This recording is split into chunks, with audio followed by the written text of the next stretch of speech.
So we're dealing with a polynomial function that is given by the set of points that are in the table below. And we'd like to find the factorization which could represent this set of points. So the first thing that we want to think about are what are the roots that we need to incorporate in our factorization. And it's important that we remember the definition of a root. So a root are, roots are where our function is equivalent to 0. So what are the x values that make our function 0? And so we'll see that there are three: -1, 0, and +1. So if we're thinking about what this factorization should look like, we should have x plus 1, x, and x minus 1.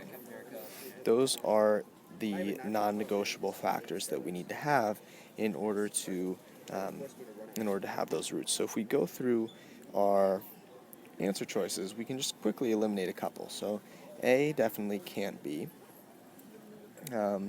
B, we have x minus 1, x plus 1, and x. That's possible, so B is okay.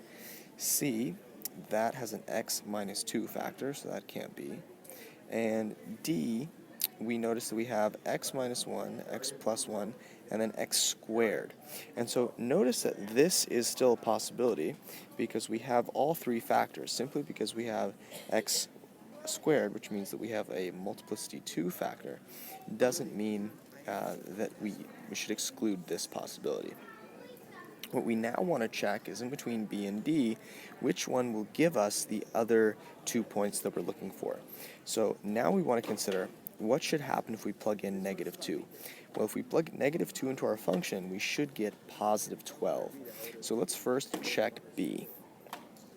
So for B, if we were to plug in -2, we would have -2 minus 1 times -2 plus 1 times -2. And so we go through, we have -3 times -1, that'll give us a +3, times a -2, which is going to give us a -6. And so right there, you can go ahead and just sort of knock out B. You know it's not going to be B. And you could move on to D, and you probably just want to check to make sure that that's correct. And when you plug in -2 there, you're going to have, once again, -2 minus 1, -2 plus 1, and -2 squared. And you might be able to see that this is going to work out. We're going to have a -3 here times a +4, which is going to give us 12.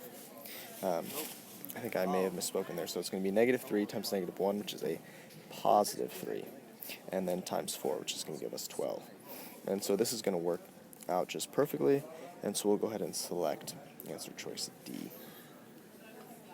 Now we want to explain how we know our answer is correct and find the value of f of 0.5. So in order to talk about why our answer is correct, we want to mention two things. And the first is, of course, that we checked the roots. We made sure that our answer choice gave us the correct root, and then we used the other 2 points to ensure that our function would give us the correct value, and we plugged in -2. So those are the 2 things you want to use to explain how you know your answer is correct. And then you want to find f of 0.5. So f of 0.5, you would go ahead and plug in 0.5 to our function. So we have 0.5 minus 1 times 0.5 plus 1 times 0.5 squared. And we can go ahead and actually do this in our head if we need to. 0.5 minus 1 is going to be -1/2. 0.5 plus 1 is going to be 1.5. And 0.5 squared is going to be 0.25. So if we take this -0.5 and we multiply it by 1.5, we're going to have -0.75. And then we're going to go ahead and multiply it by 0.5 squared, which is 0.25. And that is going to give us 0.1875 negative. And we want to think about, does that make sense, just to make sure that we are, totally happy with our answer here. And if you think about where 0.5 would occur, it occurred between 0 and 1, and it's totally possible that our function is negative in between those 2 points. And in fact, if you were to go graph it out, and we could do that very quickly just to make sure, we have a root at +1, we have a root at -1, and we have a double root at 0. And so we would pass through, bounce off, and then pass through, and we can see that at 0.5 here, it makes perfect sense that it's negative. The next thing we want to do is we want to find the average rate of change. And we want to find the average rate of change between the point -1 and the point 3. And so it's important to remember what this interval means.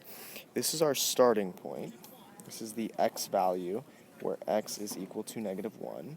And this is our finishing point. This is the x value of 3. And so to find the average rate of change, what we'd like to do, the average rate of change, what we want to do is we want to compute the total change. So we're going to take the value that we receive at the finish, f of 3, and we want to subtract it from the value that we had at the beginning, f of -1. And then we want to divide it, right, it's the average rate of change, so we want to divide it by the total number of x values that we traveled over that period. So it'll be 3 minus -1. And this may be a little confusing. Why is it 3 minus -1? Well, notice to go from -1 to 3, you're going to travel 4 spaces. And so that's going to give us exactly 4. So now what you're going to want to do is you're going to want to plug in 3 into your function. So f of 3, remember we're working with d here, so we'll have 3 minus 1, which is 2, 3 plus 1, which is 4, 2 times 4 is 8, and then 3 squared is 9, 8 times 9 is going to be 72. So we'll have 72 minus f of 1, or I'm sorry, f of -1, and we know what f of -1 is, that's 0. So 72 minus 0 divided by 4, and 72 divided by 4 is going to be 18.